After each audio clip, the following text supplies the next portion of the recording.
ما شاء الله لا حول ولا قوة إلا بالله العلي العظيم. Yang saya hormati Al-Fadil Tuan Pengerusi Majlis ceramah kita pada malam ini merangkap Tuan Imam Masjid Wakaf Baru. Yang saya hormati seluruh saf kepimpinan masjid, walaupun tidak dapat disebutkan satu persatu seorang demi seorang, tetapi ia tidak mengurangkan rasa hormat saya kepada seluruh saf kepimpinan Masjid Wakaf Baru ni, barisan kepimpinan masyarakat setempat, ashabul fadilah, para alim ulama, tuan-tuan guru, tuan-tuan haji, muslimin dan muslimat. Muslimat ada sud. Oh, sebelah sana. Muslimin dan muslimat, hadirin dan hadirat, mudah-mudahan insya-Allah doa kita bersama agar kita yang hadir dan berada pada malam ini di dalam masjid ini, mudah-mudahan Allah Subhanahu wa taala memberkati, merahmati serta mencucuri segala keberkatan daripada Allah untuk kita semua pada malam ini, dan dijauhkan daripada azab neraka. Amin ya rabbal amin ya rabbal alamin. Alhamdulillah thumma alhamdulillah, saya memanjatkan setinggi-tinggi rasa kesyukuran kehadrat Allah Subhanahu wa taala. Pada malam ini Allah Ta'ala masih memberikan keizinan kepada saya untuk menumpang hidup di atas muka bumi Allah Ta'ala ini. Dan yang saya sangat-sangat bersyukur, malam ini saya dapat bersama-sama dengan tuan-tuan di tempat Kelantan ini, negeri Serambi Mekah ini, tuan-tuan. Seingat saya lah, setelah saya berceramah, berdakwah di dalam negara Malaysia ni, tuan-tuan, dan di luar negara, ini adalah kali yang pertama saya datang berceramah di bumi Kelantan ini. Ini kali yang pertama secara rasmi. Secara haram keraklah.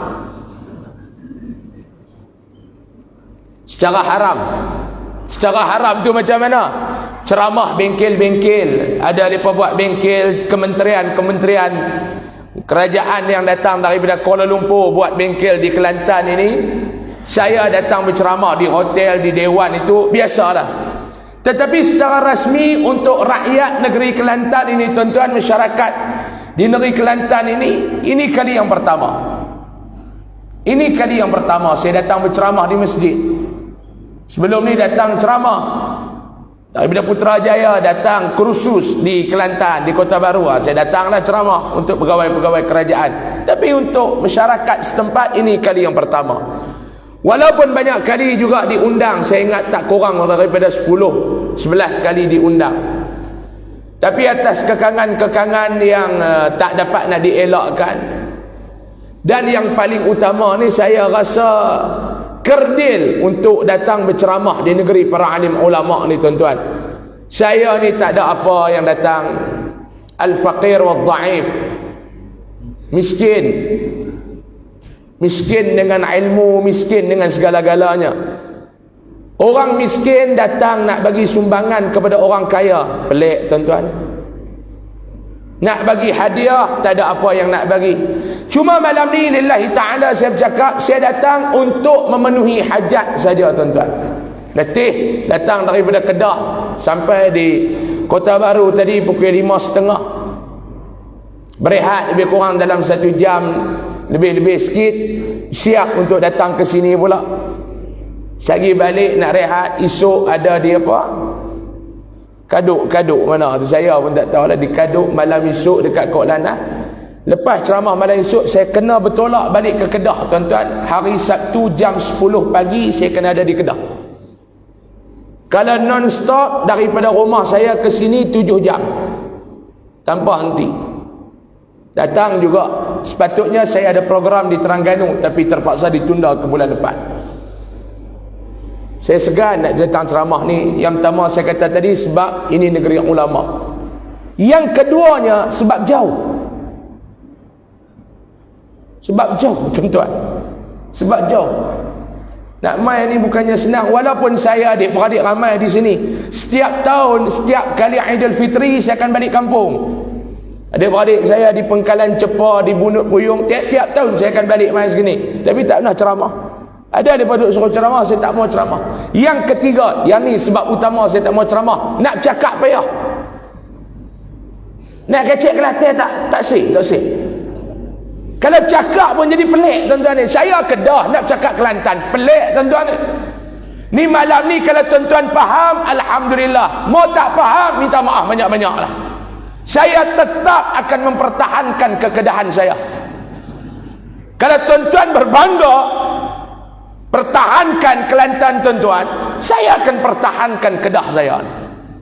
Ada orang Kedah mari Kelantan, nak kecek Kelantan, tak kena tuan-tuan. Dia pergi ke pasar Siti Khadijah, dia nak beli buah. Dia kata kat makcik tu, bagi buah pelai 3 kilo. Makcik tu kata, pelai pokmu. Dia kata, itu buah pelai. Buah pao, buah pelai, dia kata. Jadi saya nak cakap tu saya tak erti. Malam ni saya cakap Kedah lah tuan-tuan nak. Minta izin lah. Saya ceramah di Singapura, saya cakap Kedah. Saya ceramah di Brunei, saya bercakap Kedah. Mampir pirang, apa faham tak faham sudah, siapa suruh panggil. Sepanjang hidup saya ni 2 kali saya pernah berceramah di UAE, untuk kedutaan saya nak panggil ceramah untuk rakyat Malaysia. Di China saya ceramah untuk rakyat Malaysia. Saya tiba Kedah. Selatan Tai saya tiba Kedah, faham tak faham sudah. 3 kali Majlis Agama Islam Yala panggil saya ceramah. Saya tiba Kedah, balun Kedah ya. Faham tak faham sudah. Malam ni pun tuan-tuan faham tak faham sudah. Saya pun tak ada bercadang nak datang kali kedua lah. Malam ni saya nak bagi cukup-cukup. Saya ceramah cara halal. Jadi malam ni kita nak bicara tentang Ma'al Hijrah. InsyaAllah sebelum jam 9.30 saya berhenti. 9.30, 9.30. Sini panggil apa? 9.30 juga. Paling lewat pun 9.29 saya akan berhenti tuan-tuan. Sebelum dia langgak 9.30. Kita nak bercakap tentang Hijratul Rasul sallallahu alaihi wasallam. Satu peristiwa yang berlaku kepada baginda sallallahu alaihi wasallam. Hijrah ini tuan-tuan tidak hanya berlaku kepada Nabi Muhammad sallallahu alaihi wasallam saja. Berlaku kepada nabi-nabi terdahulu. Contoh Nabi Nuh alaihi salam. Dia tidak sama dengan peristiwa Isra dan Mi'raj. Peristiwa Isra dan Mi'raj hanya berlaku kepada baginda sallallahu alaihi wasallam saja. Sebab itu Nabi bersabda, la hijrata ba'dal fath. Tak ada dah hijrah selepas pembukaan kota Mekah. Tak ada dah. Tetapi yang berbezanya berlaku kepada junjungan besar baginda sallallahu alaihi wasallam berbanding dengan nabi-nabi alaihi wassalatu wassalam yang lain sangat ketara. Tuan-tuan nak ambil pengajaran apa daripada hijrah ni tuan-tuan? Tuan-tuan nak ambil apa? Ni boleh faham lagi tak 10 minit yang pertama ni? Nak ni saya cukup jaga ni. Tak keluar Kedah ni, haram jadah tak keluar malam ni, tuan-tuan jangan risau. Haram jadah tak keluar, pasal cakap pun tuan-tuan bukan faham. Orang Kedah kata ni cukup pedar ni, cukup jaga ni. Dia kira kalau terkeluar juga Kedah tu, Kedah yang agak bandak lah. Dia tak main Kedah utara ni. Tuan-tuan, kalau kita bicara tuan-tuan tentang Hijratul Rasul sallallahu alaihi wasallam, ada yang kata ustaz, malam ni cerita tentang pengajaran ibrah. Ibrah daripada peristiwa Hijratul Rasul.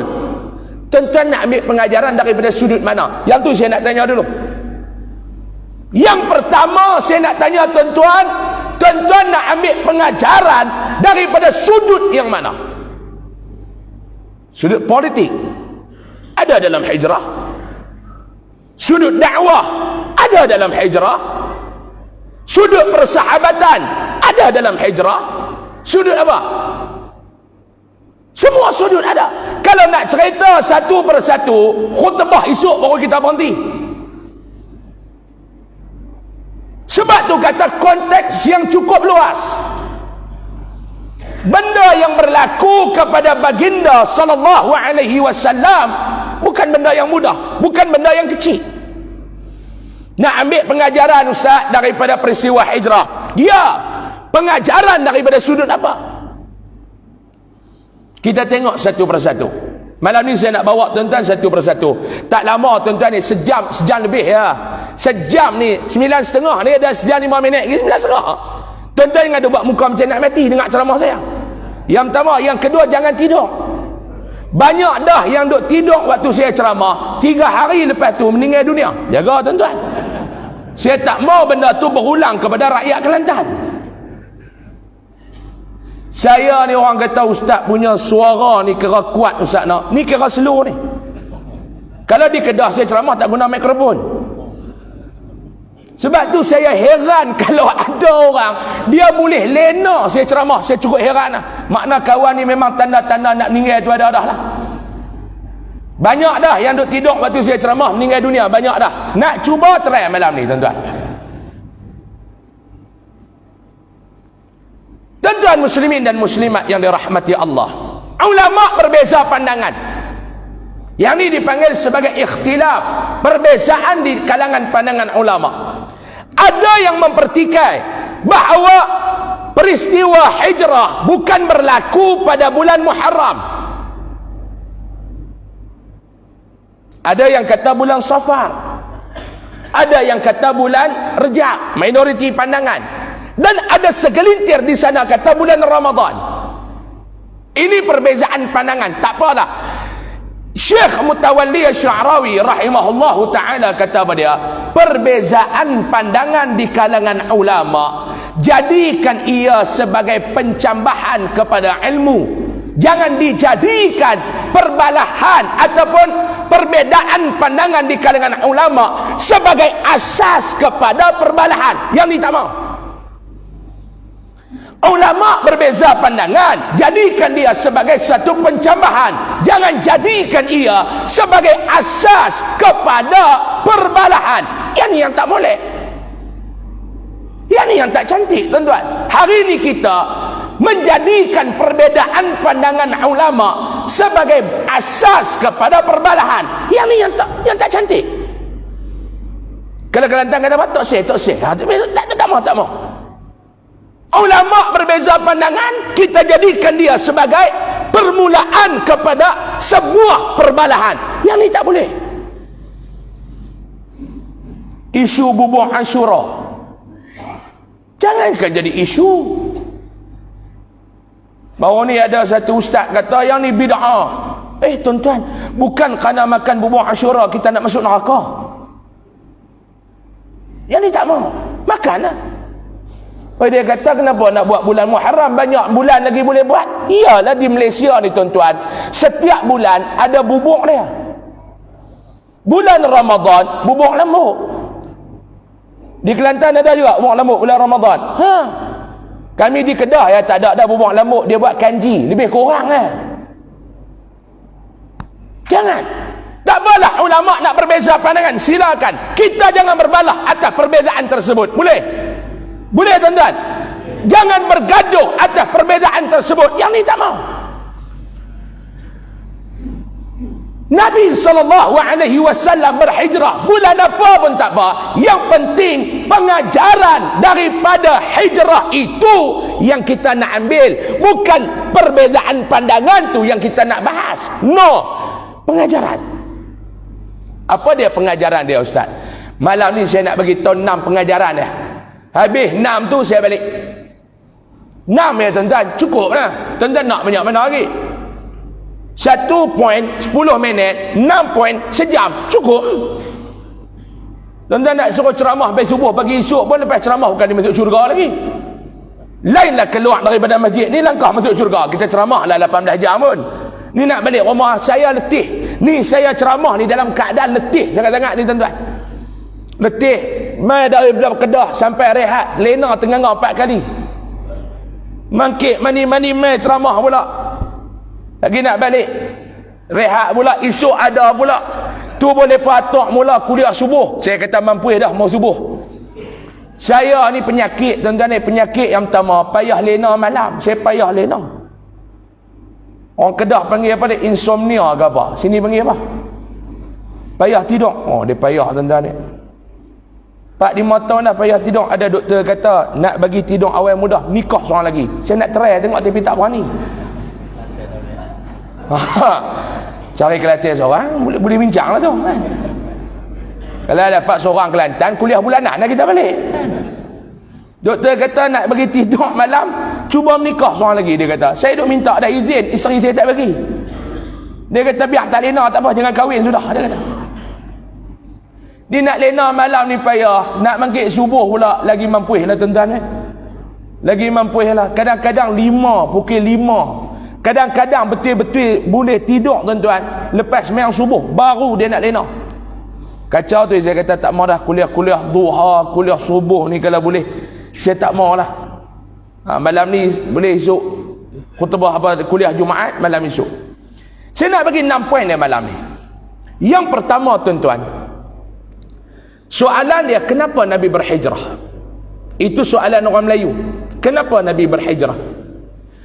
Di dalam kitab fiqh sirah karangan daripada Asy-Syahid Dr. Sa'id Ramadan Al-Buti rahimahullah. Dr. Sa'id Ramadan Buti dia memberikan teguran sedikit kepada kita. Teguran daripada Dr. Sa'id Ramadan Al-Buti, dia kata apa dia? Jika bicara tentang perkara yang pernah berlaku kepada baginda sallallahu alaihi wasallam, jangan tanya kenapa. Kalau Kedah pasal apa? Sini dia panggil apa? Bakpo. Tak boleh. Bakpo pun tak boleh, kenapa pun tak boleh, pasal apa pun tak boleh. Habis tu apa dia yang nak ditanya? Apa hikmah? Ini Dr. Sa'id Ramadan Buti kata, soal apa hikmah?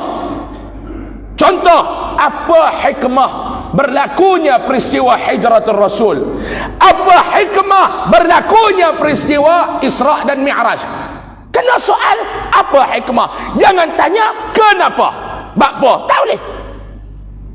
Kalau kita tak buat lah pesepa, bakpo lah. Bakpo no? Dia bunyi lebih kurang kepala bapak lebih kurang lah tuan-tuan, no? Dekat-dekat ya. Bakpo ha. Jangan tanya. Perbetulkan balik soalan kita. Apa hikmah berlakunya peristiwa hijratul Rasul sallallahu alaihi wasallam? Malam ni tuan-tuan boleh, yang tu pun jadilah. Nak yang ada buku tulis banyaklah hak jenis mengapai ni. Rupanya Kelantan ni pun lebih kurang Kedah juga kuat mengapai. Rupanya macam lah. Betul-betul keluar rumah tadi 2 biji peluru 1 pistol dia bawa tuan. Nampak dia kuat mengapai. Masalah kuat lupa, hak tu masalah juga lah tu. Malam ni boleh satu pun jadi dah. Apa hikmah?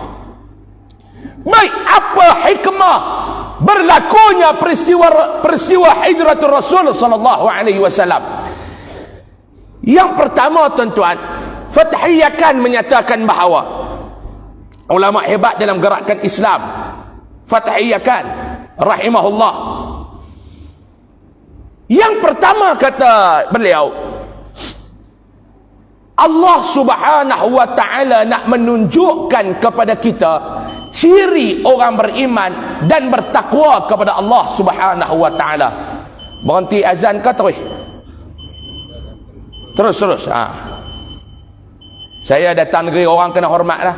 Ada tempat dia nak berhenti azan, ada tempat terus. Malam ni kata terus lah. Pasal ceramah cara halal. Kalau haram kita kedah ya, kita cara halal. Serupa bawa kereta road tank, ada lesen ada, jangan duk langgar lah peraturan. Kalau haram daripada mula, kita haram terus semua ya. Yang pertama nak ditunjukkan ciri orang beriman dan bertakwa, amanu wattaqau.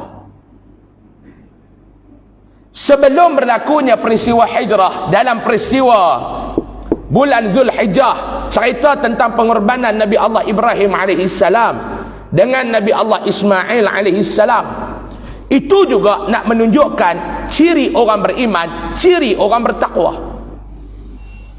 Peristiwa Isra dan Mi'raj juga nak menunjukkan ciri orang beriman, ciri orang bertakwa kepada Allah Subhanahu wa taala. Apa dia ciri dia, tuan-tuan? Yang pertama ciri dia, sami'na wa ata'na. Ciri dia Nabi Ibrahim, contoh, nikah lama mana dah kahwin, anak tak ada. Tuan-tuan, masalah. Cuba kita kahwin lama anak tak ada. Stres ni macam-macam jenis stres. Stres yang pertama dengan masyarakat. Dia kerja tanya ya. Tak ada lagi ke? Mu tak ada anak lagi ke? Tak ada. Mu mati ucuk? Ada. Tanya ni. Kalau orang perempuan, dia pegang perut bini kita. Ni tak ada isi lagi ke? Tak ada isi lagi ke? Stres tak, tuan-tuan? Nikah tahun pertama okey, tahun kedua okey, tahun ketiga dia mula tanya, mak mertua pula duk tekan, aku nak cucu, aku nak cucu. Kacau, stres. Hang ni tak ada apa ke? Tak ada, mak. Tak usaha ke? Usaha macam-macam dah, mak. Betul orang tak buat ke? Buat, mak. Apa lagi, tuan-tuan? Betul orang kata ambil kulit kora, ikat dekat perut. Habis kora kot tumpak ni dia tarik. Sampai tak ada dah kora kot tumpak ni. Habis kulit dia ikat perut. Tak lekat. Bawa isteri pergi mandi dekat Langkawi tu, Pulau Dayang Buntin. Mak mentua teman. Mandi di Pulau Dayang Buntin. Balik main tumpak, mak mentua Buntin, isteri dia ada juga. Mak mentua ni pun telajak subuh. Mak mentua Buntin, bini dia tak. Stres yang pertama, tuan-tuan. Lepas tu dapat pula dalam usia yang agak senja. Bukan tua, senja. Macam kita dah lama tak pegang budak kecil, tak dapat cucu. Sayang, cucu tu kencing bukan dalam pampers, dalam raga motor Tok Wan. Rata Tok Wan ni bawa, tak besar dalam rumah, besar dalam raga motor. Nak pi sini Tok Wan bawa sini, panggil apa? Tok Wan. Tok. Ni Tok. Sana Tok perempuan, Tok Wan jantan. Ni tak apalah Tok. Naik motor Tok ni rata, Tok ni bawa. Nabi Ibrahim dapat dalam usia yang tua. Dapat anak pula tengah cerdik, Allah suruh sembelih. Ada Nabi Ibrahim cakap banyak. Dia duk balah dengan Allah. Tak ada duk balah, tak ada. Balah kan? Balah. Tak ada balah apa. Tuan-tuan, Allah kata Ibrahim, sembelih anak, tunaikan nazar kamu. Ada Nabi Ibrahim kata, ya Allah, bagilah dapat anak ramai sikit barulah sembelih seorang. Ni dah ada seorang, sembelih pula mampu. Bagi tahu dekat Nabi Ismail, wahai anak, ayah mimpi arahan Allah sembelih kamu. Apa pandangan kamu? Ada Nabi Ismail cakap banyak? Tak ada kecil banyak. Sembelih ayah. Cuba tuan-tuan balik try malam ni, kata dekat anak tuan-tuan, cuba tengok.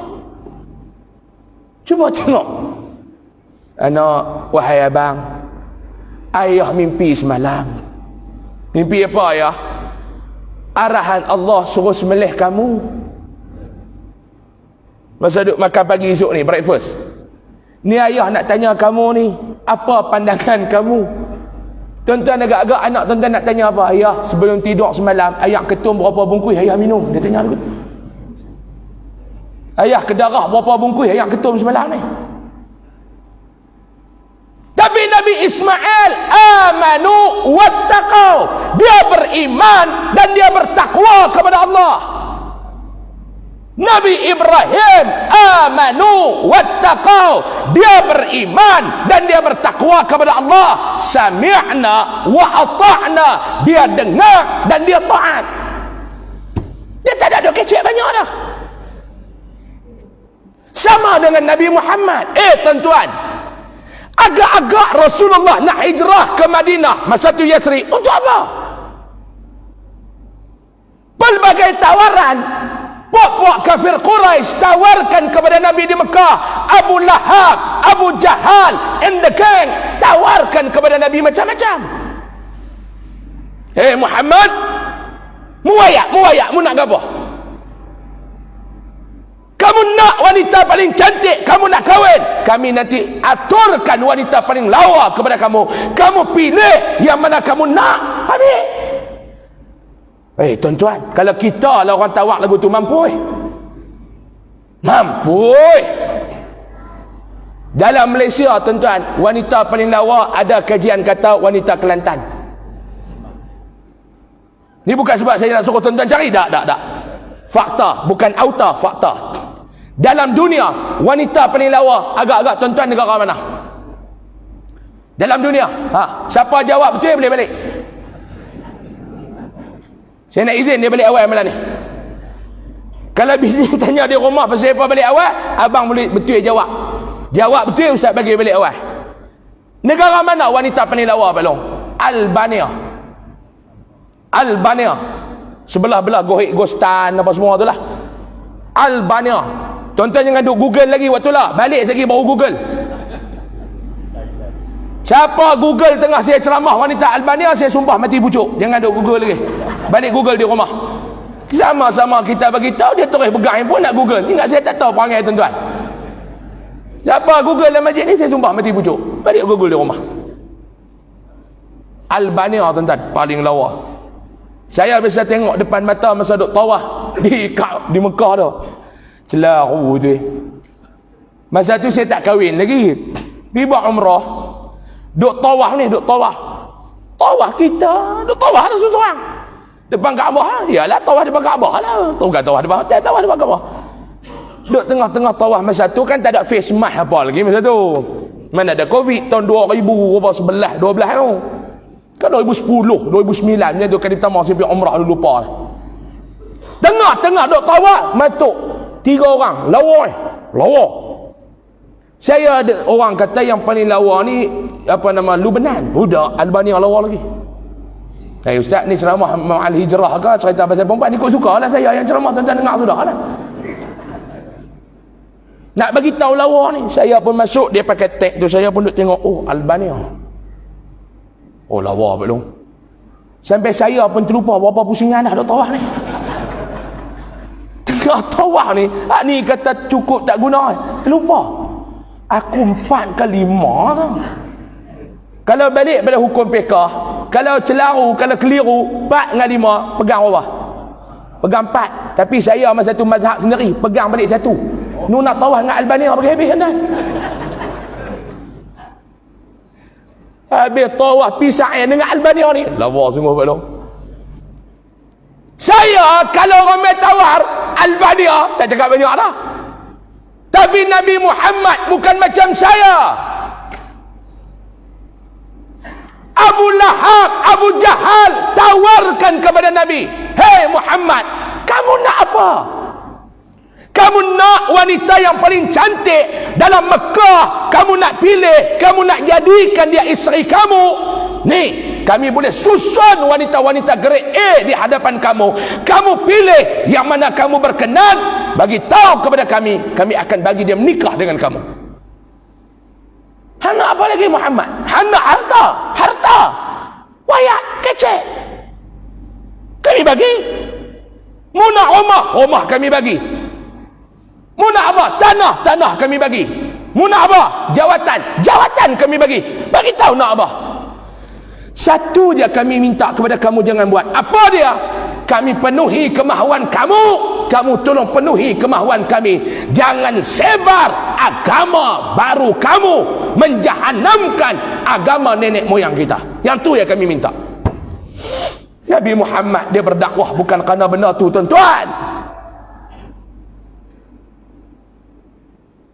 Nabi Muhammad dia berdakwah bukan kerana harta, bukan kerana takhta, bukan kerana wanita. Hari ini kita duk kecek bab Ma'al Hijrah, nak datang ceramah pun tanya pihak masjid dulu nak bayar berapa. Betul ke tak? Sebab tu saya tak pernah minta. Orang tanya, ustaz berapa nak bayar? Tak bayar. Prinsip saya mudah, bagi ambil, tak bagi tunggu, senang. Melawak lagi tuan-tuan kata betul pula. Bagi tak bagi sudah lah tuan-tuan. Tuan-tuan panggil saya ceramah ni besar rahmat, tuan-tuan nak dengar saya nak bercakap. Tuan-tuan, mai ceramah sejam, tiba-tiba orang tak bayar. Banyak kali tak saya kena kerak, minggu lepas baru kena. Dia berbual dan sampul, kita pun pegang mengai, tebal pelik Balik buka kertas A4 ada putus tik tu dia lipat. Dia berbual, dia tulis dalam tu, kami doakan ustaz sihat, selamat meneruskan perjuangan. Mampu tuan-tuan. Kalau ambil kertas tu pergi bagi kat stesen minyak boleh buh full tank, lega lah. Kerak biasa. Hang nak fikir amal ceramah orang nak bayar, cuba hang kaji balik macam-macam nikmat Allah bagi kat hang. Hang boleh menikah, dapat anak sihat, hang boleh bayar ke yang tu? Tuan-tuan. Sebab tu ayah saya masa saya nak keluar ceramah dulu, ada orang tanya saya, ustaz mula ceramah ni tahun bila? Saya mula ceramah tahun 2003. Saya dilahirkan tahun 90. Saya mula ceramah tahun 2003. Masa tu umur saya 13 tahun. Ada orang kata bohong ni. Bohong tu dipanggil apa? Pelawak ni. Ada 13 tahun boleh ceramah. Saya kata hang duk cakap dalam grup WhatsApp.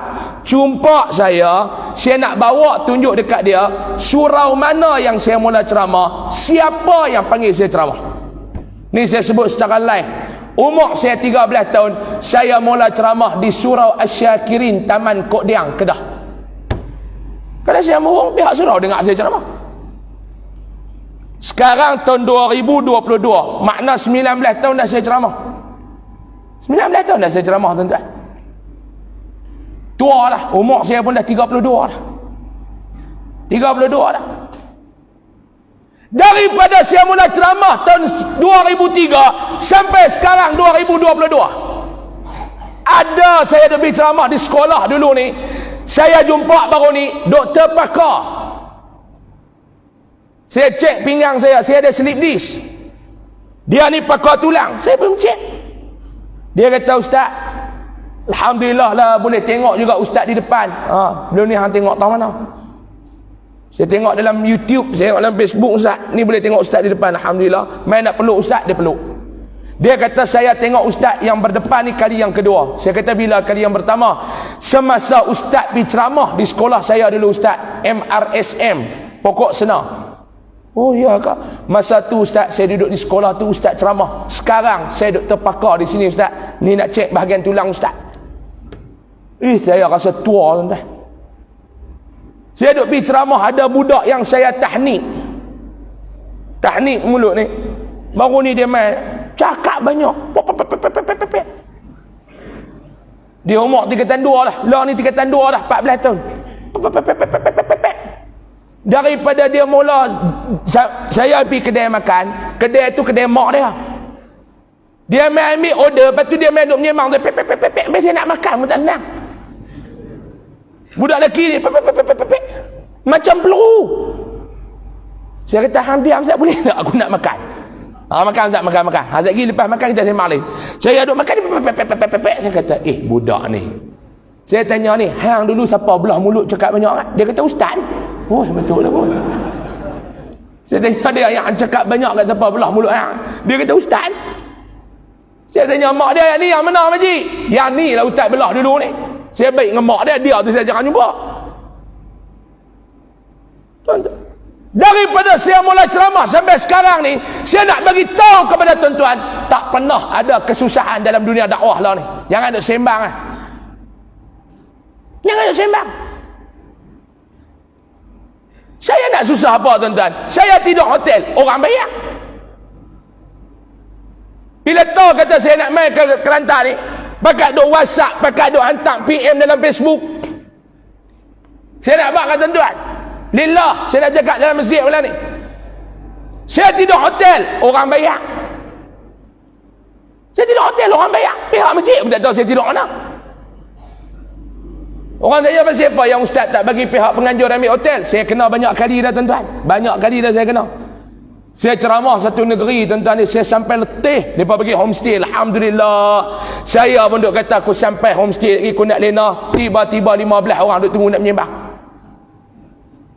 Sembang sampai maghrib. Mereka teruja nak jumpa kita pun layan.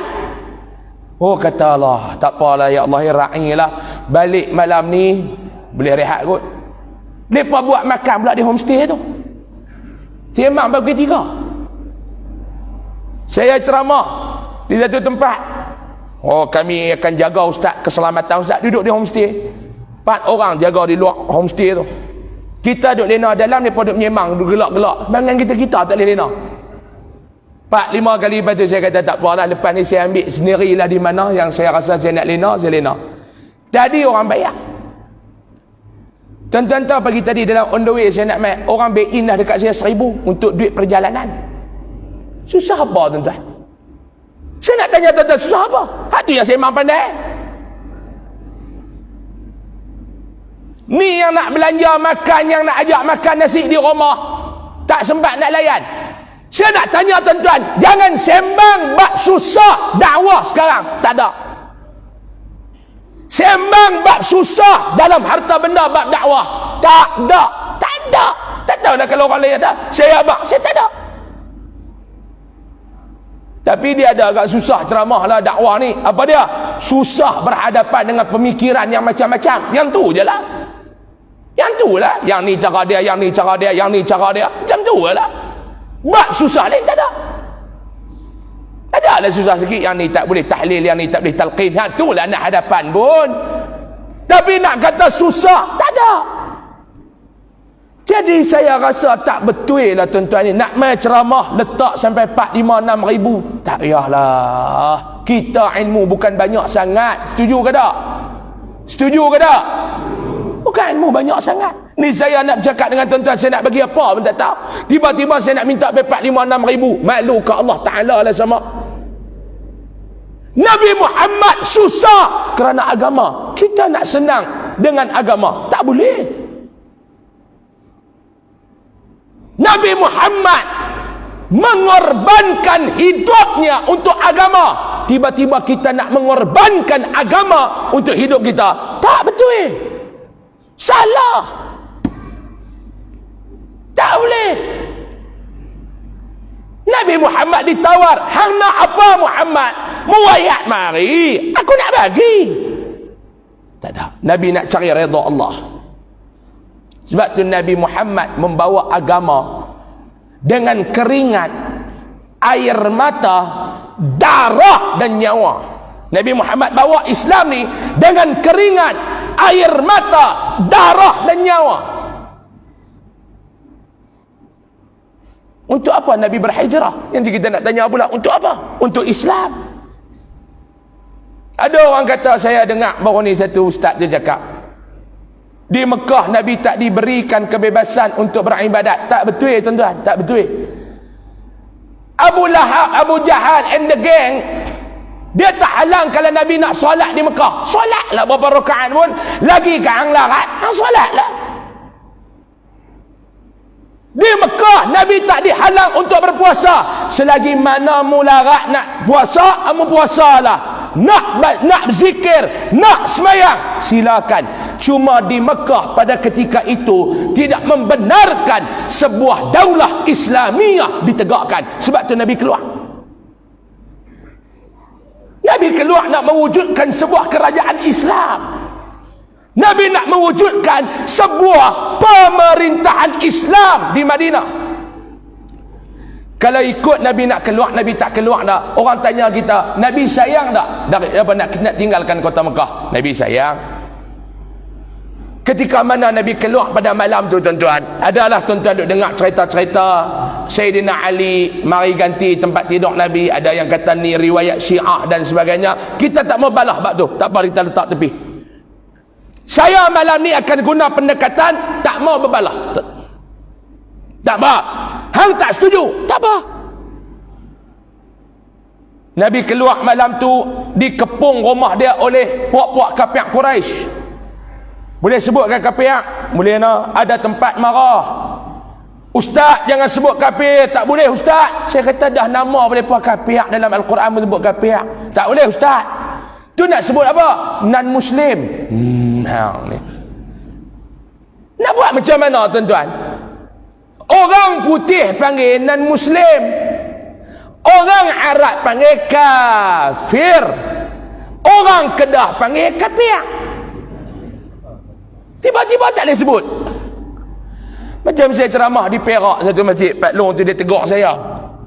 Saya sebut perkataan babi. Kita bagi contoh. Ulaika kal an'am bal hum adall tu. Lebih teruk daripada binatang lagi kadang-kadang orang tak erti agama ni. Saya bagilah contoh babi. Habis ceramah dia jumpa saya, dia kata, "Ustaz, saya nak tegur sikit boleh tak?" Saya kata, "Boleh, tak ada masalah. Saya orang muda, boleh terima teguran." "Ustaz tak boleh duk sebut babi dalam masjid ni. Tak sesuai." Oh. Masa itu saya minta maaf lah. Lepas tu nak sebut apa, Haji? Ustaz sebut khinzir. Oh, khinzir. Khinzir tu apa dia, Haji? Khinzir tu babi lah. Lepas tu Haji sebut boleh pula, saya kata. Saya sebut tak boleh, Haji sebut boleh. Memang menatang tu nama babi. Ada orang dia tak lagi sebut babi, dia kata kalau nak sebut pula ustaz bak.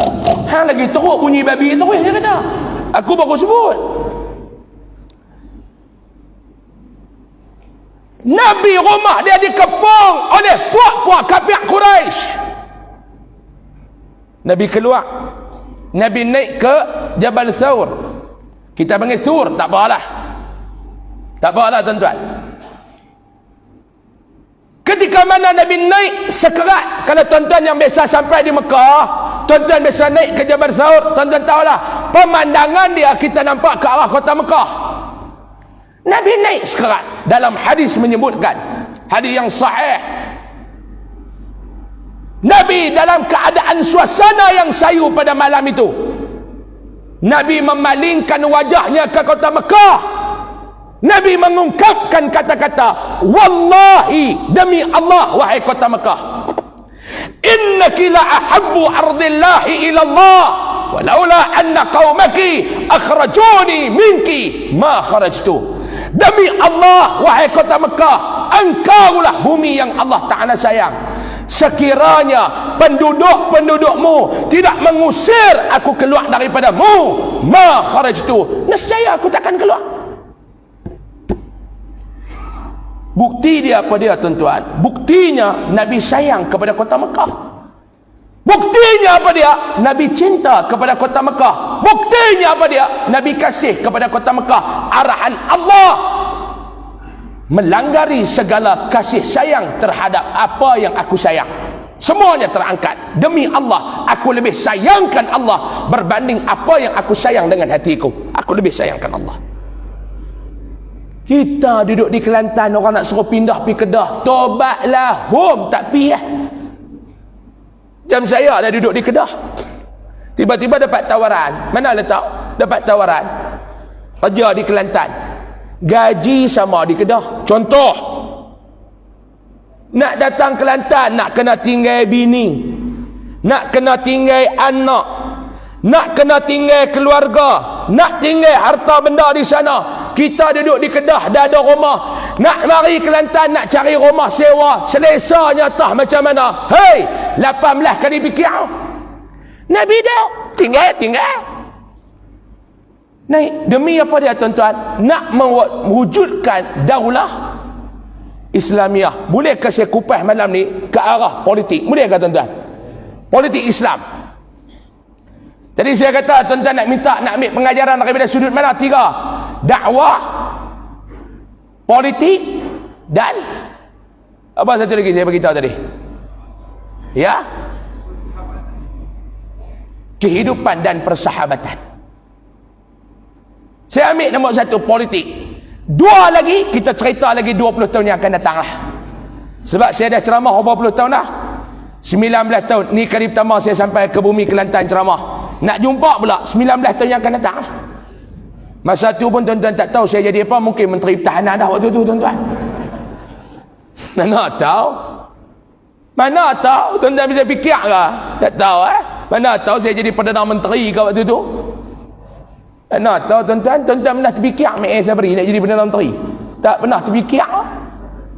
Tiba-tiba saya jadi Perdana Menteri, mana tahu takdir Allah.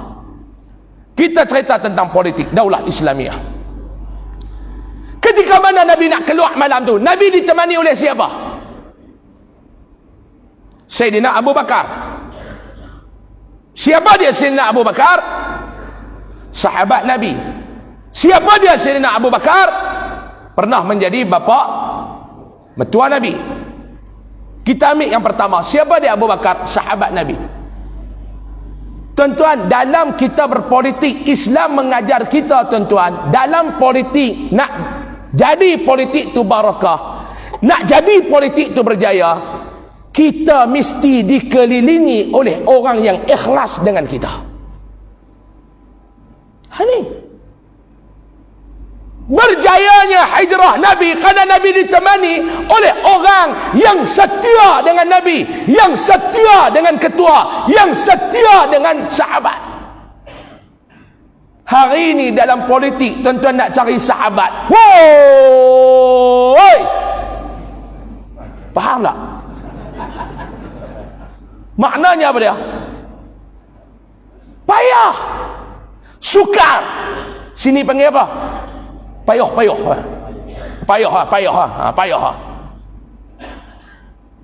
Tuan-tuan, dalam politik hari ini tuan-tuan, hari ini boleh jadi kawan, esok boleh jadi musuh. Betul ke tak? Kalau tak dapat harta benda, kalau tak dapat kepentingan. Dah Abu Bakar, deritamu, deritaku. Sengsaramu, sengsaraku.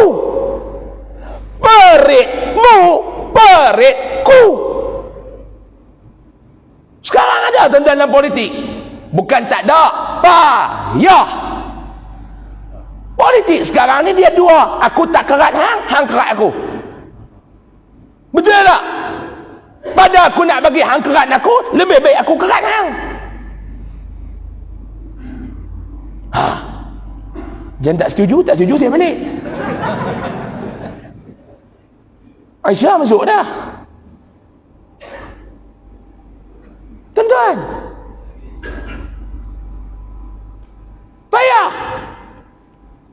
Sebab tu dalam politik ni dia cerita satu benda, jangan laju sangat, takut orang dah. Sini panggil apa? Caketing. Caketing. Caketing. Orang Kedah panggil dah. Laju sangat, dia caketing. Jangan slow sangat, nanti orang potong. Tuan-tuan, nak berjaya, nak mewujudkan daulah Islamiah, kena ada orang di samping kita yang ikhlas dengan kita. Tuan-tuan, Imam Al-Ghazali rahimahullahu ta'ala sebut dah, akhir zaman ni Imam Ghazali kata 8 benda Allah Ta'ala akan cabut. 8 benda di akhir zaman Allah akan cabut. Apa dia? Yang pertama, Imam Ghazali kata Allah Ta'ala cabut kemanisan dalam melakukan ibadah. Payah nak cari dah tuan-tuan ni. Buat ibadah, korang rasa lazat. Bukan tak ada, korang. Mana sedap puasa dengan tak puasa? Jawapannya tak puasa. Mana sedap baca Quran dengan baca WhatsApp? Jawab betul-betul. Siapa mohon saya sumpah mati pucuk. Cakap betul-betul. Gila tak ni? Ugut. Saya sendiri jawab ikhlas. Baca WhatsApp lagi sedap pada baca Quran.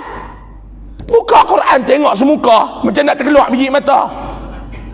Beda 7 minit ya, kalau baca tak sampai Kalau baca tu laju sikit, innal ladzina kafaru sawa'un 'alaihim a anzartahum, 7 minit dah habis. Semuka 3 minit suku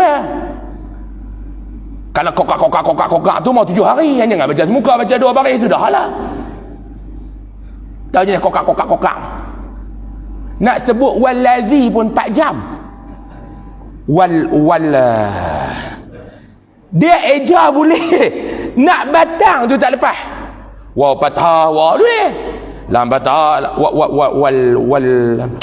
wal laki dia kata wal padang pathiru cerah masa depan. Ni akhir zaman, realiti dan kenyataan. Di antara baca Al-Quran dengan baca WhatsApp, mana sedap? Jujur, WhatsApp lagi sedap. Betul tak? Zikir dengan menari dalam TikTok, mana sedap? Orang tumpat, mana sedap? Nari TikTok lebih sedap daripada zikir. Tu Imam Ghazali sebut, bukan Ustaz Usam sebut. Imam Ghazali sebut akhir zaman antara benda yang Allah Ta'ala akan cabut. Yang pertama, semua 8. Semua 8. Saya nak beritahu 1, 2 sudahlah. Muhabak 8, poin hijrah tak habis. Ni masa tinggal berapa minit lagi? Tinggal 20 minit tak sampai. Tak ada. Tuan-tuan semayang nak dapat khusyuk haram tak tahu macam mana. Saya nak beritahu betul kat tuan-tuan, saya ceramah benda yang saya aktif cakap ya. Yang saya tak aktif cakap, saya tak pergi ceramah. Isra' Mi'raj tahun lepas suruh cerita pasal semayang. Tajuk yang mereka bagi kat saya, khusyuk dalam solat. Saya tak pergi terus. Dia kata, awak ustaz tak hadir ustaz. Kalau aku pergi bercakap, aku mohon hamba. Sebab apa dia? Aku pun tak tahu khusyuk macam mana. Ni saya nak tanya tuan-tuan, siapa dalam masjid malam ni ramai-ramai ni yang pernah khusyuk dalam solat? Cuba angkat tangan. Saya nak tengok muka pemohon. Tuan-tuan boleh cerita ke khusyuk? Imam Nawawi kata aku pun lepas 40 tahun umur aku baru dapat. Tuan-tuan nak abang khusyuk macam mana? Dia khusyuk ni ustaz, dia waktu kita semayang, kita tak ingat apa. Kita tak ingat apa. Tu khusyuk. Bila masa hang tak ingat apa? Bila masa tak ingat apa? Kita boleh kata kita tak ingat, tu kita ingat lah tu.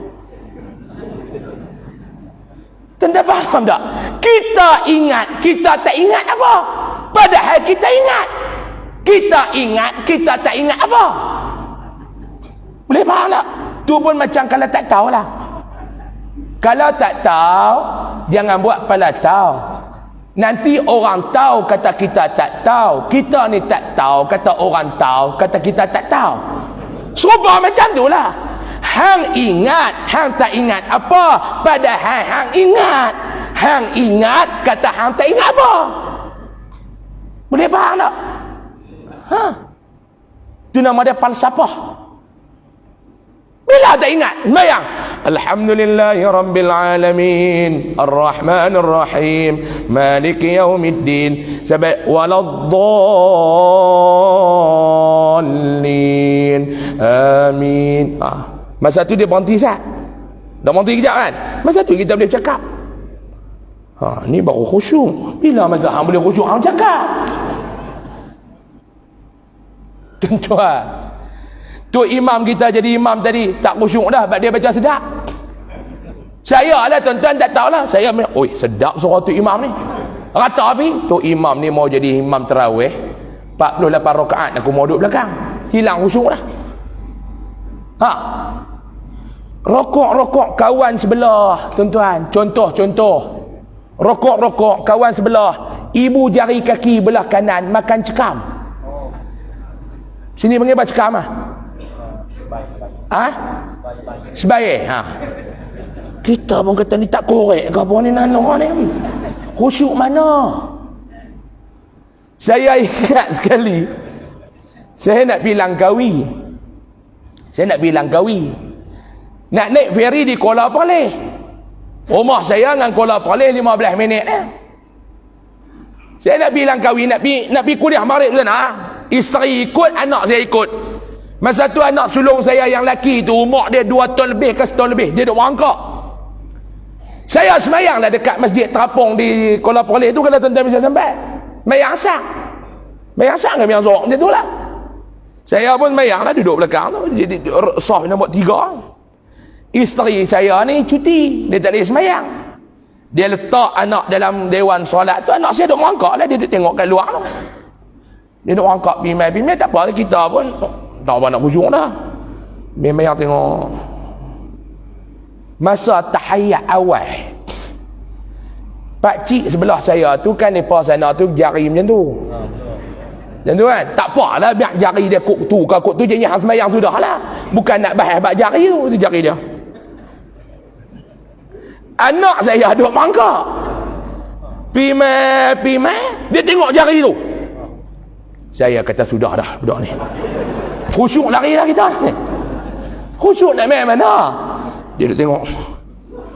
Dia pun mangkak pergi depan pakcik tu. Saya kata jangan. Dia tengok jari orang tua tu, dia tengok saya. Dia tengok jari orang tua tu, dia tengok saya. Soalan saya, agak-agak saya khusyuk tak waktu tu? Ni dia tengok. Dia pun pergi dekat pakcik tu, dia pegang tangan orang tua tu, jari tu. Dua-dua tangan dia pegang jari orang tua tu. Orang tua tu pun dah budak ni pegang, hang diam. Sudahlah, dok dia gedik juga tuan-tuan. Lini dia tangan anak saya tu. Khusyuk nak main mana? Nak mari mana khusyuk? Ni Imam Ghazali kata, tarik. Tuan-tuan, zaman para pejuang Islam dulu ni dipanah di tengah belakang ketika solat, tak rasa sakit. Kita sakit gigi, haram tak sembahyang. Betul tak? Nyut tak sembahyang dah. Subuh tak sembahyang. Orang puan dia tanya, isteri dia tanya, tak sembahyang bang? Biar lah.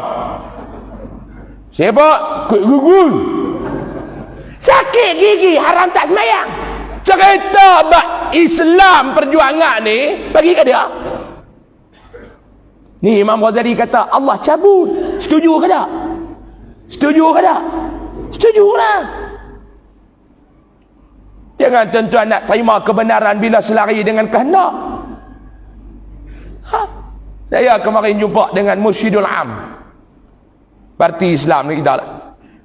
Dia cerita pengalaman. Dia cerita dia pergi mengajar satu tempat. Dia cerita bab Islam ni, cerita baca hadis Nabi lah. Cerita bab hadis Nabi. Cerita habis kuliah, mai satu orang Pak Long tu kata, tadi apa nama ustaz cerita 7 benda kan? Dia kata kat Mursyidul Am, ya 7 benda. 6 tu saya boleh terima, 1 tu saya tak mau terima. Tu hadis tu. 6 tu saya boleh terima, 1 saya tak terima. Itu pahit sikit, nak terima pun pahit lah.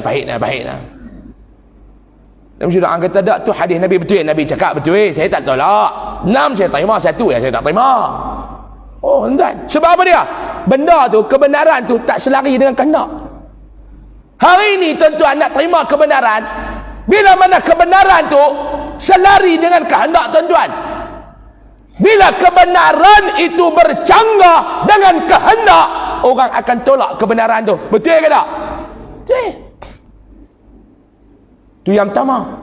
Yang kedua, Imam Ghazali kata Allah Ta'ala cabut daripada akhir zaman ni apa dia? Yang kedua, keikhlasan dalam persahabatan hilang di akhir zaman. Setuju tak setuju Imam Ghazali beritahu. Tuan-tuan nak marah Imam Ghazali, jangan marah saya. Tuan-tuan tak setuju, tuan-tuan punya pasal lah. Janji Imam Ghazali beritahu. Betul ke tak? Bukan tak ada, sukar. Tuan-tuan senang, sahabat dikeliling. Tuan-tuan susah, sahabat lari. Saya teringat Roma Irama. Ni Pak Long kenal Roma Irama. Budak-budak muda dia tak kenal, budak-budak TikTok dia tak kenal Roma Irama. Hak yang veteran-veteran, rambut putih, janggut putih ni kenal lah Roma Irama. Raja dangdut Indonesia. Dalam satu lagu dia kata apa? Saya bukan nak menyanyi tak, saya pun suara bukan sedap. Cuma saya nak beritahu lirik dia ya. Dia kata dalam tajuk lagu dia tu, mencari teman. Tentang balik tu. Teman di meja makan cukup banyak, tapi kalau mana kamu berada di pintu penjara, teman kamu sudah tiada. Lebih kurang macam tu. Teman di meja makan melambak. Tambah jenis kedarah free pula. Faham tak kedarah peri? Sini panggil apa? Peri juga. Kedarah. Apa hai jugalah. Kalau bahasa sini panggil apa? Makan kedarah. Jenis tak nak bayar celaka ni. Makan free penuh lah dekat meja kedai tu. Tapi bila mana kamu berada di hadapan pintu penjara, mana dia kawan kamu? Mana dia? Hijrah cerita dalam dakwah kah, dalam politik kah, kena ada keikhlasan dalam persahabatan.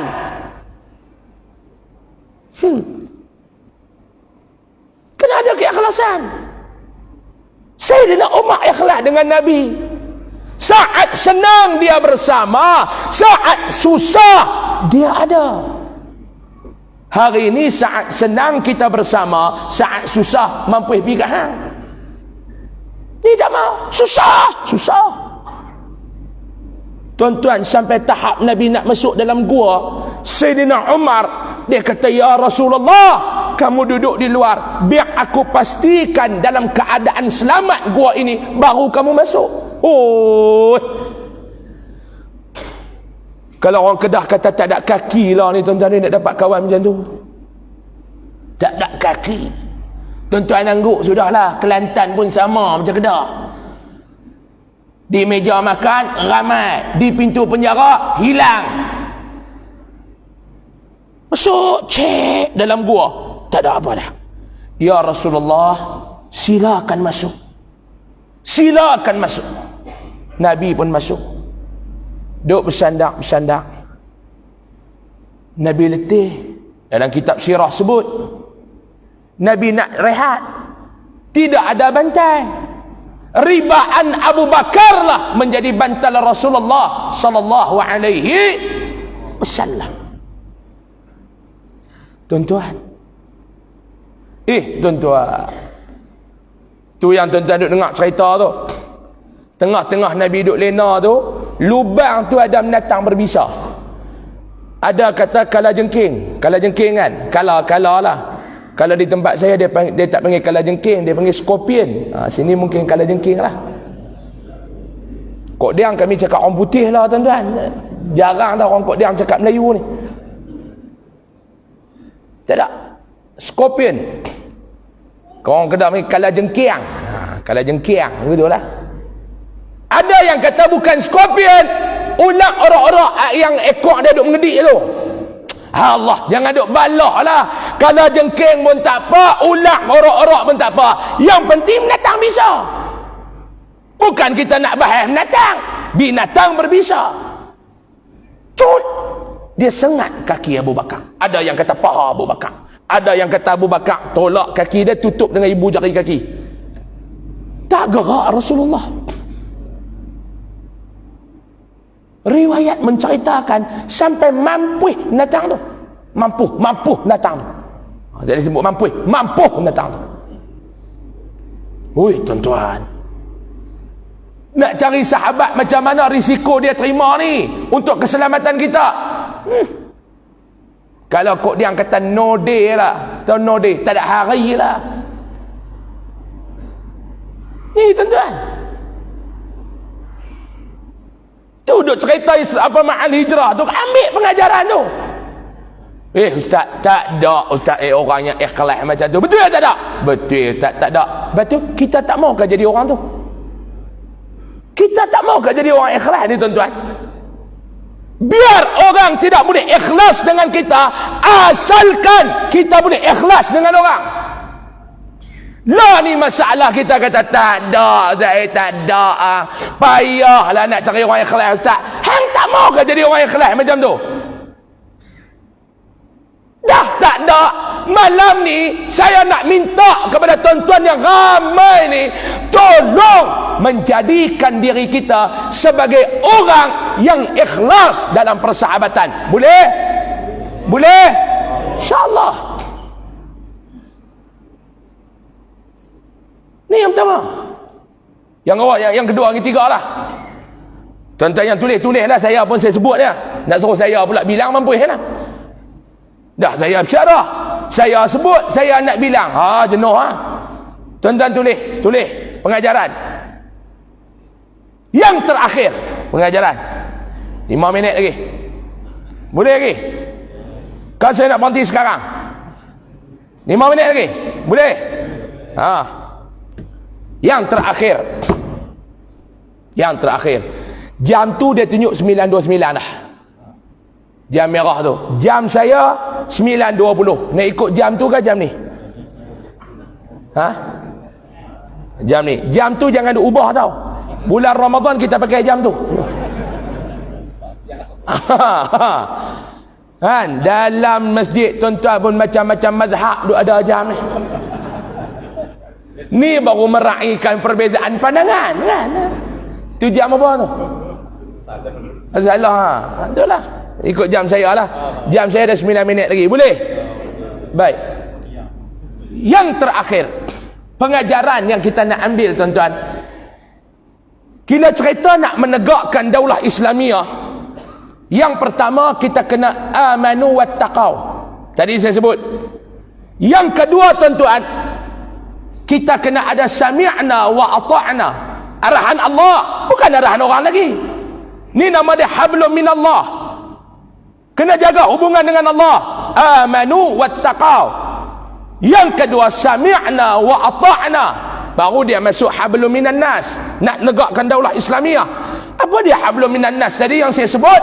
Kena cari orang sekeliling yang ikhlas, bukan yang mengampu. Masalah hari ni bila kita jadi pemimpin tuan-tuan, keliling kita ni kaki mengampu, ampu sana wa ampu sini. Tidak ada ikhlas. Tuan-tuan, sahabat yang ikhlas ini tuan-tuan, sahabat yang senantiasa memperbetulkan tingkah laku kita, bukan senantiasa membetulkan apa yang kita cakap. Hari ini bila jadi orang kanan kepada pemimpin, bos tak dan kata, dia yes dah. Betul tak? Bos belum sebut cakap, yes. Tapi yang ikhlas senantiasa memperbetulkan, bos, saya minta maaf, saya nak tegur sikit, boleh tak bos? Ya silakan, sebab saya sayang kepada bos. Apa dia? Apa yang bos cakap ni tak betul, apa yang bos buat ni tak betul. Yang keempat, hablum minan nas, nak menegakkan daulah Islamiah. Yang keempat ni apa dia tuan-tuan? Cuba tengok ciri kepimpinan Rasulullah. Menguntamakan rakyat daripada diri sendiri. Mana contohnya ustaz? Okey, kita ambil dalam peristiwa hijrah. Di antara Rasulullah dengan sahabat muhajirin, siapa yang berpindah dulu daripada kota Mekah? A. Nabi. B. Sahabat muhajirin. Siapa yang pergi dulu ke Madinah? A ke B? C? C tak ada, B ya.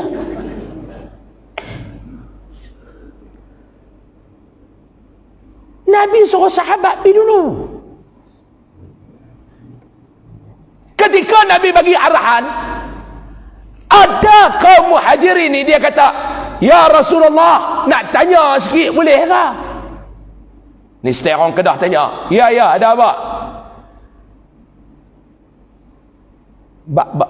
Bakpo kami kena pergi dulu. Mu tak pergi. Siapa kami kena pergi dulu? Ni kalau lepas tahan kami tengah jalan, canteh kepala mampui. Ni main game Penang. Mampui. Nabi kata dak. Yang puak-puak kafir Quraisy nak cari bukan kamu tapi aku. Kalau aku yang keluar dulu pergi ke Yathrib, ke Madinah, kamu keluar lewat, kamu akan dijadikan tahanan untuk ambil aku. Kamu akan diseksa. Tetapi kalau aku duduk di Mekah, kamu pergi dulu, mereka tidak akan tahan kamu. Kalau ditahan kamu di tengah jalan, ditanya kepada kamu, mana Muhammad? Jawab kepada mereka, aku masih di Mekah. Kamu pergilah dengan selamat. Selamat kamu sampai di Yathrib, baru aku keluar. Ini pemimpin, risiko ditanggung oleh pemimpin, derita ditanggung oleh pemimpin, keselamatan dan kesejahteraan dikecapi oleh rakyat. Ini ciri pemimpin yang nak menegakkan daulah Islamiah. Tuan-tuan, hari ini tuan-tuan payah. Saya bagi contoh Sri Lanka. Tuan-tuan bisa dengar cerita Sri Lanka. Tuan-tuan bisa dengar cerita Sri Lanka, negara yang bankrupt, yang diperintah oleh pemimpin yang korupsi, pemimpin yang memerintah bukan dengan keadilan tetapi dengan kebobrokan. Sri Lanka, kita bagi contoh Sri Lanka. Hari ini negara Sri Lanka menuju ke arah kehancuran, bukan kemusnahan, kehancuran. Tengah sedap masa nak habis.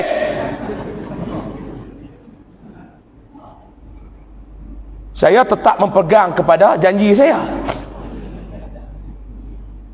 Tuan-tuan cuba tengok negara Sri Lanka. Tuan-tuan kalau ada masa malam ni balik rumah baca Yasin dulu. Dah lepas maghrib tak baca tadi. Lepas baca Yasin, tuan-tuan buka cerita Sri Lanka. Dia banyak dalam bahasa orang putih. Saya ni tak boleh lah orang putih banyak sangat, tapi baca faham lah. Cakap pun boleh lah sikit-sikit. Saya tak kira grammar dah. Janji aku bercakap, hang faham, hang cakap aku faham. Cukup. Suruh bercakap Arab. Tak kira nahu betul tak betul dah. Aku bercakap, hang faham tak? Faham. Hang cakap pun aku faham. Jadi nahu ni nak baca kitab, nak perhabis patah ke, kasrah ke, dhammah ke, cakap dia tak kira. Serupa Bangladesh cakap Melayu, janji faham. Ini jamban untuk kincin saja. Nak berak balik rumah, faham tak? Faham, cukup. Jamban ni dia kincin, dia tak boleh berak, dia kata. Sri Lanka, tuan-tuan, sebuah negara yang makmur tetapi diperintah oleh pemimpin yang korupsi lingkup negara. Akhirnya derita ditanggung oleh rakyat, kekayaan direkaut oleh sesetengah pemimpin. Saya bagi contoh Sri Lanka, tuan-tuan. Negara dia diperintah oleh adik-beradik. Presiden Pak Sedara, sini panggil apa? Pak Sedara, Pak Dara. Perdana Menteri anak saudara. Menteri Pertahanan abang ipar. Menteri Kesihatan adik ipar. Menteri Kewangan anak. Contoh mudah faham macam tu lah. Dia pusing dia. Kawan ni jadi Perdana Menteri dah 6 tahun. Dia boring. Dia pergi naik jadi Presiden. Presiden turun jadi Perdana Menteri. Oh, dia main pilihan raya tak? Dia tak seronok jadi Presiden ngangam punya. Main tukar pula aku tu. Hancur negara, tuan-tuan. Selepas pandemik COVID-19, kita berhadapan dengan krisis global. Akhirnya Sri Lanka tak boleh tangani dah krisis tersebut. Rakyat, tuan-tuan, rakyat ni mana-mana negara pun, rakyat kalau dia boleh makan, dia tak apa bising sangat bila perut kenyang. Bila perut lapar, perut dengan mulut sama-sama bising. Dia beza. Mulut bising, perut kenyang, dengan mulut bising, perut lapar. Tuan-tuan tahu tak? Dia duduk makan nasi. Celaka. Apa celaka ngak? Perut kenyang, celaka dekat mulut dia. Tapi dia lapar, anak dia lapar, bini dia lapar, cucu dia lapar, rakyat tak boleh duduk dah. Macam kita lah, tuan-tuan. Kita balik rumah kita lapar, tapi anak-anak kita kenyang. Kita nak berontak ke tak? Kita nak berontak ke tak? Tak ada. Tapi di Sri Lanka, balik rumah kita lapar, anak-anak pun lapar. Yang kecil susu pun tak ada nak minum. Berontak ke tak? Dia bangkit. Tak ada apa, tuan-tuan. Nak makan. Sri Lanka ni dia bergantung antaranya kepada pelancongan. Dia punya sektor ekonomi dia bergantung kepada pelancongan. Sebahagian besar rakyat dia bekerja dalam sektor pelancongan. Kerja hotel, kerja travel agency, kerja bawa bot pelancong, tengok ni macam Langkawi lah, macam Langkawi. Tuan-tuan pergi Langkawi, kilang apa ada di Langkawi? Kena PKP tu lena habis Langkawi tu. Suami kerja di hotel, isteri kerja di shopping mall, sektor pelancongan. Bila PKP Sri Lanka ni orang tak boleh keluar. Negara dia bukan lekeh tuan-tuan. Saya biasa 2 kali transit di Colombo, ibu negara Sri Lanka. Nak pergi Mekah, transit di sana. Beza. Tuan-tuan tengok Sri Lanka, tuan-tuan tengok Bangladesh, beza. Bila pelancong tak boleh masuk, kacau negara. Kekayaan dijarah oleh beberapa kerat pemimpin di Sri Lanka. Bila susah, 9,5 dah. Nak wallahu a'lam. Sikit lagi boleh? Dengan izin. Dengan izin lah. Dia tuan-tuan izin nak marah saya tak? 5 minit ke saya berhenti? Pendekkan cerita. Nak pergi habis juga ni.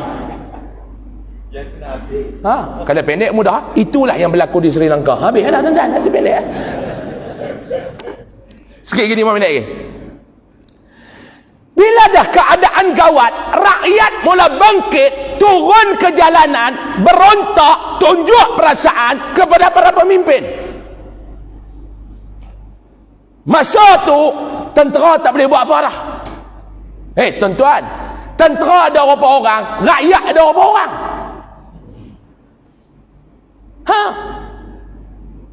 Kita Malaysia ni mesti hormat. PKP hari tu tentera jaga Roblox pun kita tak pergi mana dah. Tentera jaga Roblox, aku tak kira. Ni dia nak keluar, dia boring duduk rumah. Apa nak jadi lah.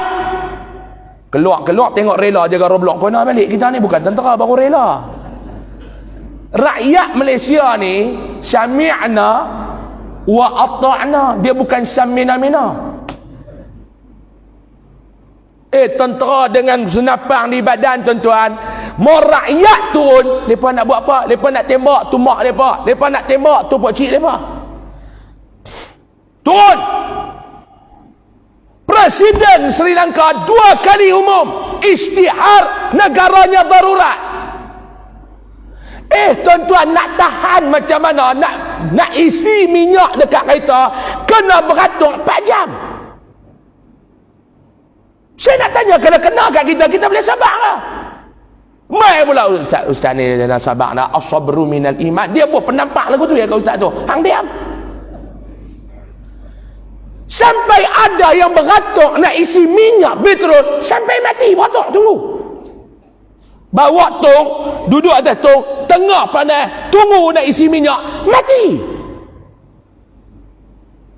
Saya nak tanya, tuan-tuan boleh sabar kalau macam tu tuan-tuan? Tuan-tuan boleh sabarkan hidup elektrik hanya boleh digunakan 13 jam ya sehari. 24 jam satu hari, elektrik boleh guna 13 jam ya sehari. Tuan-tuan boleh sabar tak? Ni yang berlaku di sana. Tuan-tuan boleh sabar tak tuan-tuan? Mineral harga RM1 tiba-tiba jadi sebotel RM9. Baru ni saya tengok satu video. Seorang pelancong daripada China. Dia transit di Colombo. Pergi ke satu hotel. Masa dia nak check in di hotel tu, pihak reception tu kata elektrik boleh digunakan 13 jam ya sehari. Sebab elektrik dalam negara ni dicatu. 13 jam yang boleh guna sehari. China, what? Dia terkejut. What? Tak ada uat-uat lah.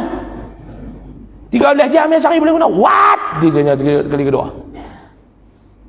Lepas tu dia punya filter tu tak ada. Hampusin pi merah pun dayak sejuk, hampusin biru pun dayak sejuk. What? Lagi tinggi dia. Dia tak bisa mendayak sejuk bagi. Dia pun ambil dan tidur mana? Movenpick tu hotel tu. Bukan Oyo, Movenpick. Lepas tu dia keluar, dia duduk sembang dengan dia. Dia kata harga barang di Sri Lanka macam mana? Rakyat dia kata di kedai runcit tu naik 9 kali ganda. Sebab di Sri Lanka ni tuan-tuan, duit tak laku.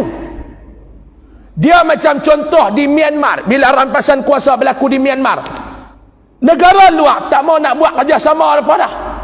Ni negara bankrupt. Tuan-tuan, kedai runcit kita buka, kedai runcit tu bankrupt. Tuan-tuan berani kan nak pergi melabuk? Tuan-tuan berani kan bawa duit nak pergi melabuk dekat satu kedai runcit yang kedai tu dah bankrupt? Macam tu. Duit tak laku dah. Kawan saya menikah dengan orang Myanmar, bini nombor 3 dia baru ni balik sana. Balik mai ke Malaysia, duit ada dia bawa. Nak pergi tukar dekat money changer Malaysia, tak mau terima. Serupa di Sri Lanka. 9 kali ganda. Mineral tu saya kata mineral, kalau harga dia RM1, sekarang tuan-tuan beli mineral di sana RM9. Saya nak tanya tuan-tuan, boleh tahan lagi ke? Boleh tahan ke? Kalau kita ni rakyat Sri Lanka, kita boleh tahan ke? Berontak. Tu yang mereka pergi bakar rumah Perdana Menteri tu. Hebat pemimpin Sri Lanka ni. Ni yang saya nak bagi point ni. Habis point ni kita berhenti. Rasulullah utamakan rakyat. Tuan-tuan cuba tengok pemimpin Sri Lanka. Semasa Perdana Menteri dan menteri-menteri ni nak lari, presiden ni masih ada presiden. Siapa dia presiden tadi? Saya katakan contoh Pak Sedara. Presiden dia masih berkuasa. Dia arahkan menteri-menteri ni lari. Dikepung oleh tentera. Contoh, ada yang lari guna kapal tentera, ada yang lari guna kelengkapan kerajaan. Rakyat pergi bakar rumah. Mereka tak ada apa dah di rumah. Pemimpin ni, dia kekayaan dia ada di luar negara. Satu portal media daripada Sri Lanka dedahkan Perdana Menteri dia tuan-tuan, ada 5 buah hotel di Dubai. Dalam dunia dia ada 9 buah pulau persendirian. Apa yang tuan-tuan duk ngangah? Tu 9 pulau private island yang dia punya. Contoh mudahlah tuan-tuan, pulau perhentian hak dia. Pulau Langkawi yang dia. Pulau Pangkor hak dia. Bukan di Sri Lanka, satu dunia. Tu tak termasuk villa-villa mewah seluruh dunia. Negara nak hancur lah. Mai ceramah pilihan raya, derita rakyat. Ni dia mula dah derita rakyat ni. Kat pilihan raya, derita rakyat. Negara bankrupt dia lari. Bila semua menteri-menteri Sri Lanka ni lari, barulah yang akhirnya letak jawatan di Singapura baru ni presiden dia. Presiden ni masih presiden. Dia keluar daripada istana presiden dalam keadaan masih dikawal lalu lintas. No boleh wiu. Anu jawab ke tepi. Presiden nak lalu tepi. Dia presiden. Dia pergi ke Maldives. Kerajaan Maldives kena terima dia sebab dia ni pemimpin dunia. Macam contoh saya Perdana Menteri. Contoh, saya nak pergi ke Thailand, PMO akan buat urusan saya nak pergi sana. Kerajaan Thailand kena sediakan bodyguard kepada saya, segala security nak jaga saya sebab saya pemimpin dunia. Dia pergi ke Maldives,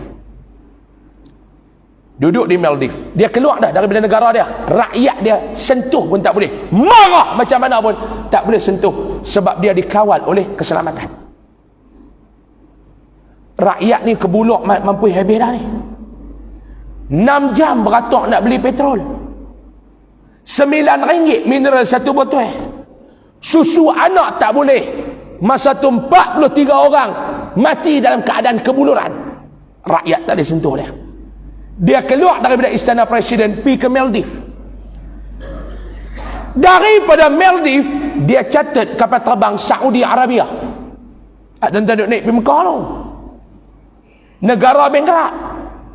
Duit negara terpaksa dikeluar untuk sewa kapal terbang. Sebab tak berani nak guna kapal terbang hak dalam negara, takut rakyat sabotaj. Takut yang dia jaga tu sabotaj. Terbang meletup atas mampu. Sewa daripada kerajaan Saudi. Duit siapa sewa? Duit dia akan duit negara. Duit negara. Negara bankrupt. Sewa. Terbang daripada Maldives datang ke Singapura. Kerajaan Singapura terpaksa bagi pihak keselamatan jaga dia. Sampai di Singapura, dia duduk di dalam hotel, dia buka laptop, dia buka email, dia type dalam laptop dia dengan ini, saya ... dalam kurungan raja paksa, dengan hati yang rela, akal yang waras, tidak dipaksa, meletakkan jawatan saya sebagai presiden Sri Lanka. Hantar pergi dekat kerajaan Sri Lanka, diisytiharkan di Sri Lanka, raja paksa meletakkan jawatan sebagai presiden Sri Lanka. Rakyat di Sri Lanka mampu pilih nak jadi apa. 18 keturunan, bukan 7 keturun, 18 keturunan, tak susah dah di hidup dengan mereka. Ini yang Rasulullah tak mau tunjuk di dalam peristiwa Hijratul Rasul. Kamu nak menegakkan sebuah daulah Islamiyah, pemimpin mesti mengutamakan rakyat. Jangan jadi seperti Sri Lanka. Itu yang keempat. Semua berapa tadi? 6. Simpan lagi lah yang lebih itu pada masa akan datang. Lapak nasi dah ni tuan-tuan ni. Jadilah, tuan-tuan tahu saya ceramah lama mana ni? Sejam 30 minit cukup lah tuan-tuan. Cukup lah, masa dibagi kat saya sejam 15 minit, saya guna sejam 30 minit. Saya tahu kalau saya sambung lagi tuan-tuan boleh dengar. Tuan-tuan bukan ada masalah apa, bersila ngengah, mengantuk lena, terkejut jaga. Masjid tuan-tuan ni pula rahmat Allah Ta'ala bagi tiang banyak. Nak menyandang tu tak ada masalah. Tamasah kedua ni pula, satu tiang boleh share 2 orang. Jadi memang sedap lah dengan aircon sejuk. Jadi saya pun tak mau nak ambil masa yang panjang tuan-tuan. Sebagai kesimpulannya, saya katakan tadi, kita nak ulas ma'al hijrah ni dalam mana-mana bentuk boleh. Sama ada politik, sama ada dakwah, sama ada tentang kehidupan dan persahabatan boleh. Cuma malam ni saya ambil dalam langkah yang kedua, saya ambil ulas tentang politik. Bagaimana hijrah di dalam pembentukan sebuah negara Islam. Saya ulang balik, Rasulullah nak hijrah bukan kerana baginda nak salat, bukan kerana baginda nak berpuasa, bukan kerana baginda nak berzikir, tetapi di Mekah pada ketika itu tidak membenarkan sebuah kerajaan dan undang-undang Islam ditegakkan. Sebab itulah Rasulullah berhijrah. Kesimpulannya tuan-tuan, cuba tengok dalam kehidupan, ambil pengajaran ma'al hijrah. Dalam hidup ni tuan-tuan, kadang-kadang kita terpaksa gadaikan prinsip dan mengalah demi kemenangan. Undur selangkah ke belakang untuk maju 1000 langkah ke hadapan, diamalkan oleh Rasulullah. Rasulullah tak menyekang duduk di Madinah Mekah, ni negeri kelahiran. No. Yang kedua saya nak bagi tahu sebagai kesimpulan, ada waktu prinsip hidup ni terpaksa dikorbankan demi Islam. Ada orang dia korbankan Islam demi prinsip hidup.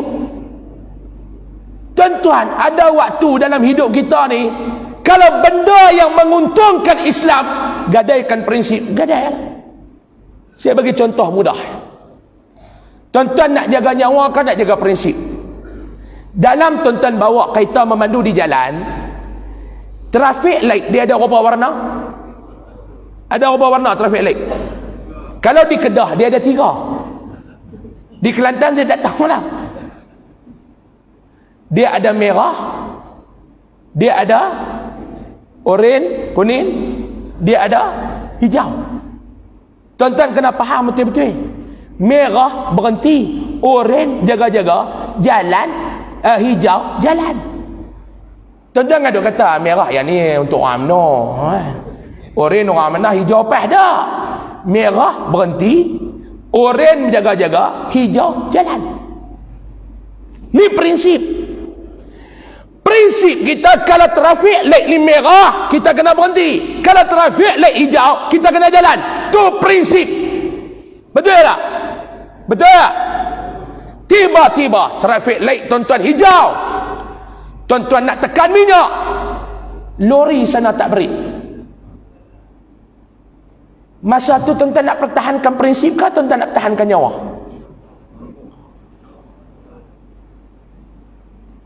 Kalau kita cerdik, aku tak pegang prinsip dah. Prinsip aku berjalan, dia kena berhenti. Yang aku nak pegang nyawa. Dalam kaitan ni ada bini aku, dalam kaitan ni ada anak aku break, bagi dia berjalan. Dah dia berjalan, baru aku berjalan. Dalam hidup ni macam tu juga.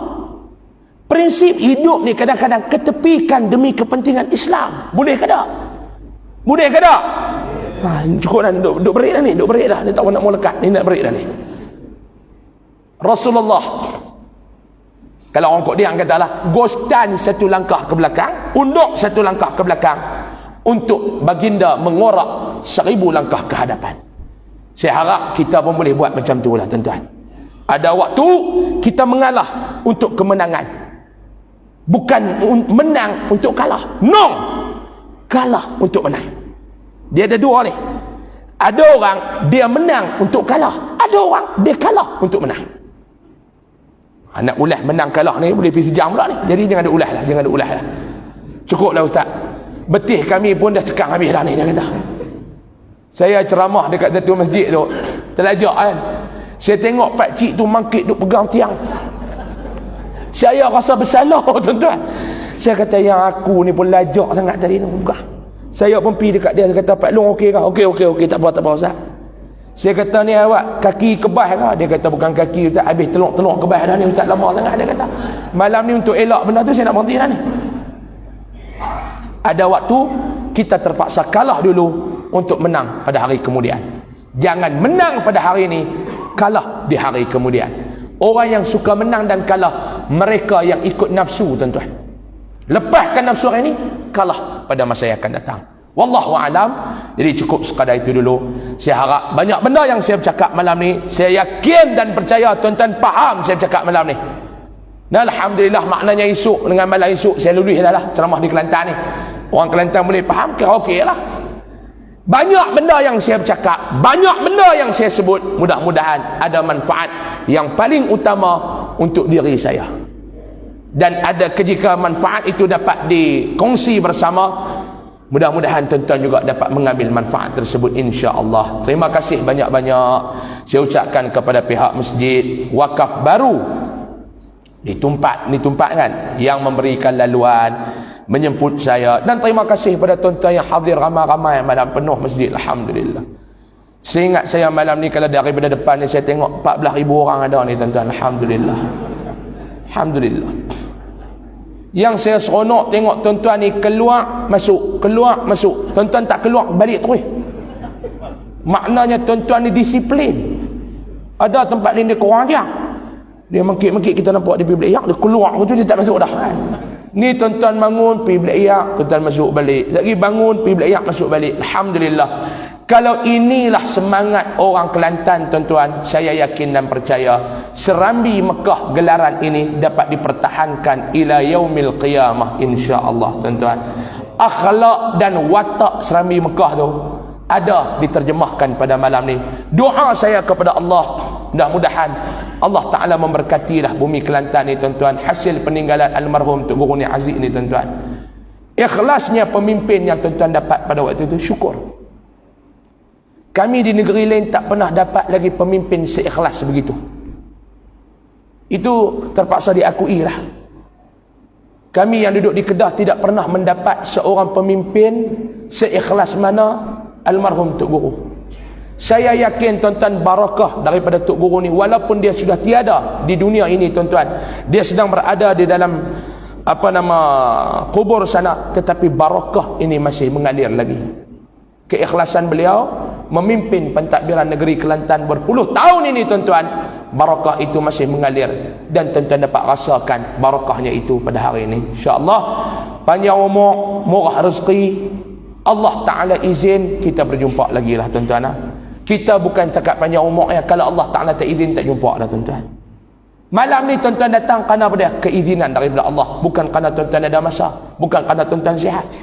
Berlambak orang sihat haram tak main pun. Yang duduk dalam masjid ni bukan sihat, macam-macam penyakit dah, kencing manis, kencing kawan semua ada ni tuan-tuan. Tapi datang kita, syukur banyak-banyak. Sebagai akhir kalam, tuan-tuan habis solat fardu Isya nanti, saya dah jamak dah. Jamak dah, bukan jimak, jamak. Sebut betul-betul tuan-tuan. Saya ceramah di Penang, ada satu masjid, pengajar tu telefon, dia kata, Ustaz, nanti sampai di masjid Ustaz jimak siap-siap, lepas ceramah kita pergi makan.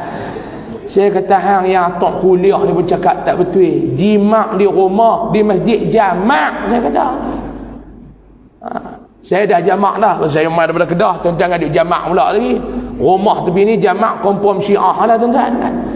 Saya dah jamak dah, tuan-tuan keluar. Nanti lepas solat fardu Isya nanti, tuan-tuan tengok dekat pintu-pintu keluar sana, ada diletakkan tabung daripada Yayasan Ar-Riyadah. Yayasan yang saya pimpin di Kedah sana tuan-tuan, sebuah yayasan, sebuah NGO namanya Ar-Riyadah. Dal, dia bukan dot. Kalau dot Ar-Riyadah, Riyadah tu sukan. Ni Ar-Riyadah, Ar-Raid, daripada perkataan Ar-Raid, Ar-Riyadah maknanya kepimpinan. Dalam yayasan ni tuan-tuan, kita ada sekolah-sekolah agama, mahat-mahat tahfiz dan pondok yang merenung di bawah kita. Tuan-tuan pun tahulah nasib sekolah-sekolah agama ni lah ni, la yamutu wa la yahya. Korang bermutu sebab tak ada biaya. Jadi ada mahat tahfiz yang kita biaya ni tuan-tuan. Sebelum Ramadan baru ni saya ziarah satu mahat tahfiz, saya sebut tiap-tiap bulan 20 kilo beras disumbangkan oleh Persatuan Buddha Negeri. Persatuan Buddha ni dia hantar beras ni,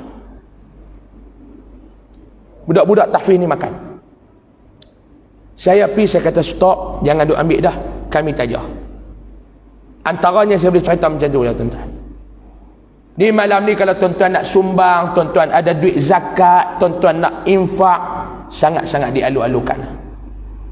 Dan tabung tu juga yang kedua digunakan untuk kebajikan. Kita ada asnaf yang berada di bawah kita. Macam bulan lepas, kami sangkut nak jelaskan bil kepada farmasi. Ada asnaf-asnaf yang kurang sihat yang kita biaya. Ada orang kata, Ustaz, dia negara kita ni ada dia punya hospital, pasal apa tak pergi ambil ubat secara percuma? Betul.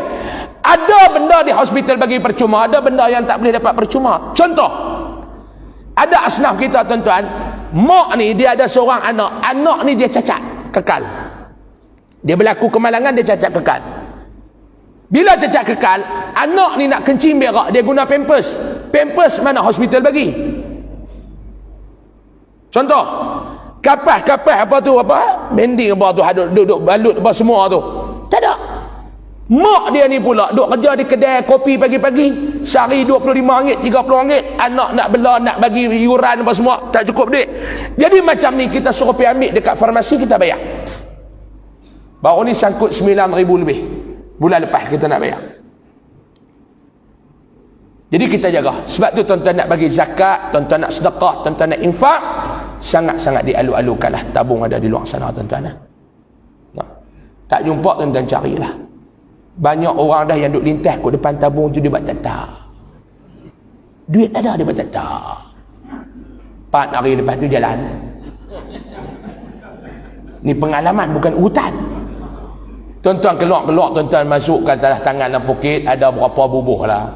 Kalau jadi macam mamu Pulau Pinang tu, tak boleh bubuh apa dah. Satu mamu tu saya ceramah. Kan sana dia mamu ada kan. Dia pun masuk tangan dalam poket, dia main jumpa saya. Dia kata, Ustaz. Ya mamu. Mamu duk raba-raba dalam poket, tak kena duit, duk kena telur ya. Dia kata, saya kata tak yang duk bubuh telur dalam tabung tu. Raba poket ada duit bubuh.